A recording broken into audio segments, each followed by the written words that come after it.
அன்பர்கள் அனைவருக்கும் அன்பான வணக்கம். மக்களுக்கு இப்போ ஒரு குழப்பமான சூழ்நிலை. அதுவும் முக்கியமாக பார்த்தீங்கன்னா இந்த ராகு கேது பார்த்தீங்கன்னா ஏப்ரல் மாதம் 26ஆம் தேதி முடிஞ்ச உடனே குரு பயிற்சி மே மாதம் 11ஆம் தேதி வருது. அப்போது இந்த ராகுவுடைய பயிற்சி நல்லா இருக்குது, கேதுவுடைய பயிற்சி சரியில்லை, குருவுடைய பயிற்சி நல்லா இருக்குது. இது இப்படி நம்மளுக்கு இம்பாக்ட் இருக்கும். இல்லை அப்படின்னா ஒரு சில பேருக்கு பார்த்தீங்கன்னா ராகு பயிற்சி நல்லா இல்லை, கேது பயிற்சி அதை விட மோசமாக இல்லை, குரு பயிற்சி நல்லா இருக்கு. அப்போ இது எப்படி அவங்களுக்கு கன்க்ளூஷனாக இருக்கும்? இல்லை, 3 கிரகமுமே நமக்கு சரியில்லை.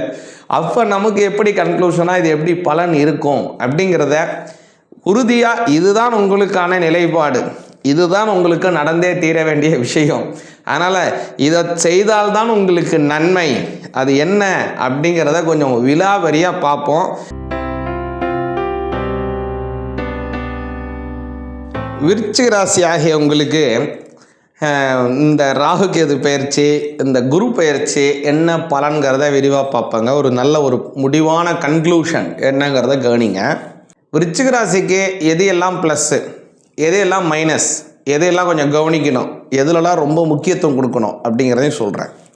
இதில் நீங்கள் கவனிக்கப்பட வேண்டிய விஷயம், ரொம்ப கவனிச்சிக்க வேண்டிய விஷயம், அஷ்டமத்தில் குரு மறைகிறார். இது நீங்கள் ரொம்ப கவனத்துலமாக இருக்கணுங்க.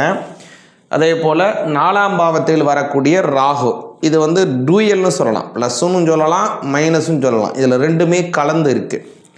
அதே மாதிரி கவனிச்சிங்கன்னா கேது பகவான் 10ல் வராரு. 10ங்கிறது ஜீவனஸ்தானம். இது உங்களுக்கு ஒரு பெரிய ப்ளஸ்ஸுன்னே சொல்லிடலாம்.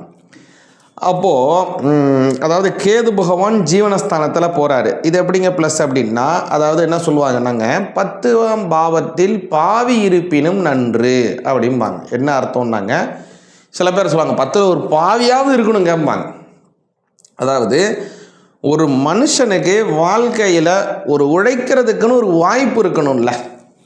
ஒரு ஏதோ ஒரு இடத்துல ஒருத்தங்க போய் நம்ம பார்க்குறோம், செய்தித்தாளில் பார்க்குறோம், கொத்தடிமையாக இருந்தவங்க மீட்கப்பட்டார், கொத்தடிமையாக இருந்தவங்க மீட்கப்பட்டார் அப்படின்லாம் இன்னும் நிறைய செய்தி வந்துக்கிட்டு இருக்கு. அப்போது ஒரு கொத்தடிமையாக இப்போ ஒரு இடத்துல மாட்டிக்கிறான், உடல் உழைப்பை கொடுத்துக்கிட்டே இருக்கான், அவனுக்கு சம்பளமாக உயரப்போது ஒன்றுமே இல்லை.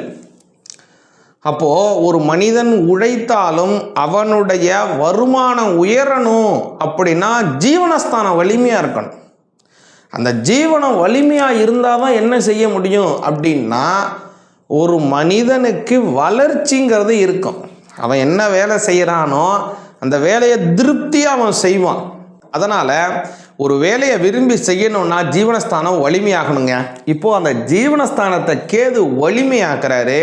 அதனால் நீங்கள் செய்யக்கூடிய வேலையை திருப்தியாக செய்ய போகிறீங்க. இந்த வேலையே சரியாக கிடைக்க மாட்டேங்குது, எனக்கு ஆர்டரே வரல, எனக்கு நல்ல ஒரு வாய்ப்பு இருக்குது, நல்ல திறமை இருக்குது, எனக்கு ஒரு ஆர்டர் வரவே மாட்டேங்குதுங்க அப்படின்னு நீங்கள் இருந்தீங்கன்னா வரக்கூடிய காலம் கேது பகவான் வெளிநாட்டிலேருந்து கூட உங்களுக்கு ஆர்டரை எழுத்துன்னு கொடுத்துருவார். நல்ல முயற்சி, நல்ல ஒரு வெற்றியை உங்களுக்கு ஏற்படுத்திடுவார். ஆனால் நீங்கள் முயற்சியை கைவிடக்கூடாது, சரிங்களா? அது உங்களுக்கு முக்கியமான ஒரு விஷயம். அடுத்ததாக உங்களுக்கு இருக்கக்கூடிய ஒரு மைனஸ் என்னன்னா, குரு பகவான் அஷ்டமத்தில் மறைகிறார். அஷ்டமஸ்தானம்ங்கிறது கஷ்டத்தை தரக்கூடிய ஸ்தானம். தனஸ்தானாதிபதி அஷ்டமத்தில் மறைவதனால பொருளாதார ரீதியாக செலவுகள் அதிகரிக்கும். அதிகப்படியான செலவுகளை எதிர்நோக்க வேண்டி வரும். அதில் நீங்கள் கவனமாக இருக்கணும். அதனால் ஒரு செலவு செய்கிறீங்கன்னா, ₹1 செலவு செய்கிறீங்க, இல்லை ₹5 செலவு செய்கிறீங்க, ₹50 செலவு செய்கிறீங்க, ₹500 செலவு செய்கிறீங்க, 1000 பண்ணாலும் சரி, 50,000 பண்ணாலும் சரி, 5 லட்சம் பண்ணாலும் 50 லட்சம், 5 கோடி எவ்வளோ செலவு பண்ணுங்க.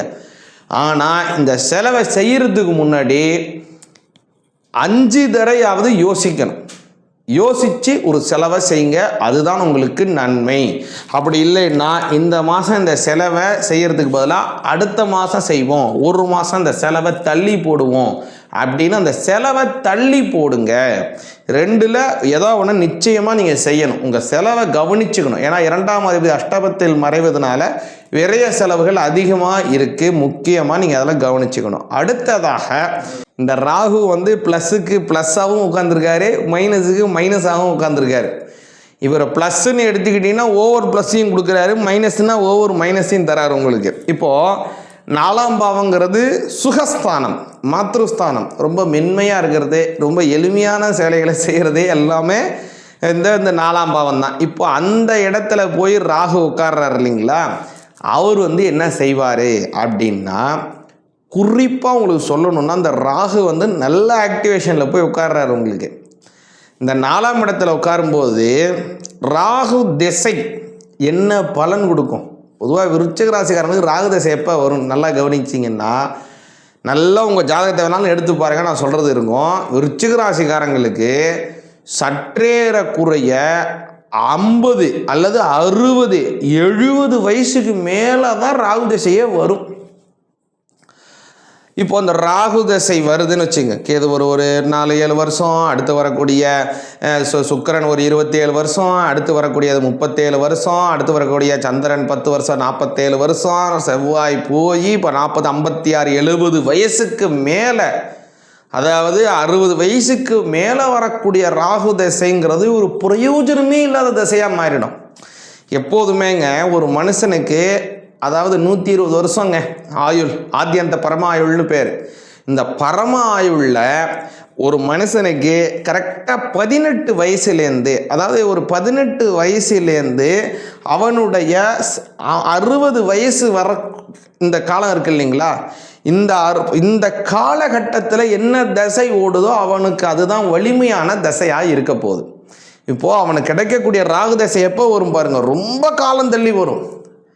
சில பேருக்கு பார்த்தீங்கன்னா ராகு தசையில் தான் சொந்த வீடு வாங்கணும்னு இருக்குன்னு வச்சுக்க, 4ஆம் பாவத்துடன் ராகு சம்மந்தப்படுறார், அல்லது 11ஆம் பாவம் வெளிநாடு போவதற்கு யோகத்தை ராகு தரார், வெளிநாடு போகணும் ஆசைப்பட்டிருக்கான், 70 வயசில் வெளிநாடு போய் என்ன பண்ண போகிறான், கஷ்டம் தானே.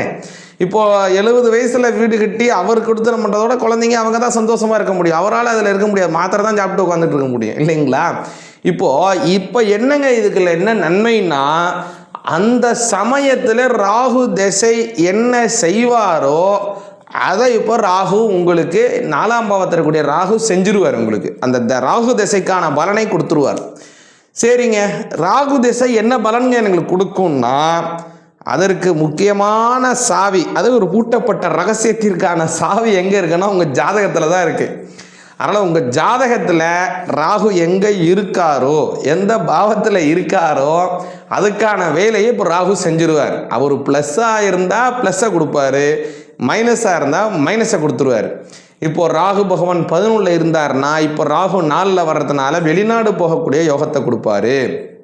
7ஆம் பாவத்தில் இருந்தார் உங்களுடைய ஜாதகத்தில் ராகுன்னா உங்களுக்கு சர்ப்பதோஷமாக இருக்கும், நாகதோஷமாக இருக்கும், கல்யாணம் தள்ளி தள்ளி போயிட்டு இருக்கும். ஆனால் இப்போது உங்களுக்கு கல்யாணம் நடக்கும். அதனால் இந்த விருச்சிக ராசிக்காரங்க உங்களுடைய சுய ஜாதகத்தை பார்த்துங்க. ஒரு தடவை சுய ஜாதகத்தை நிச்சயமாக பார்க்கணுங்க. பார்த்தா தான் உங்களுடைய ராகு கேது பயிற்சி என்ன இம்பாக்ட்டுங்கிறத அடித்து சொல்ல முடியும். உங்களுக்கு முக்கியமாக சொல்லணும்னா 12 ராசிக்காரங்களில் யார் பார்க்குறாங்களோ இல்லையோ, விருச்சிக ராசிக்காரங்க நிச்சயமாக பாருங்கள். ஏன்னா விருச்சிக ராசிக்காரங்களுக்கு தான் அதிகமான ஒரு குழப்படி சூழ்நிலை இருக்குது. அதனால் அவங்க நிச்சயமாக ஜாதகத்தை பார்த்துக்கிறது மிக அவசியம். அதே மாதிரி உங்களுக்கு இந்த ராகுவினால் ஒரு சொந்த வீடு வாங்கக்கூடிய யோகம் இருக்குது. 4ஆம் பாவம் அதாவது கிரகப்பிரவேசம் செய்யக்கூடிய ஸ்தானம், வீடு வாங்கக்கூடிய யோகம் இருக்குது. அதே மாதிரி உங்களுடைய தந்தையார் சொத்து, தாயார் சொத்து ஏதோ உங்களுக்கு வர வேண்டி இருக்குன்னா வந்து சேரும். நீங்கள் அதை ஆண்டு அனுபவிக்க போகிறீங்க. இதெல்லாம் ஒரு நல்ல அனுபவம் ஏற்படுது. இதில் முக்கியமாக நீங்கள் கவனிக்க வேண்டியது அஷ்டமத்தில் இருக்கக்கூடிய குரு.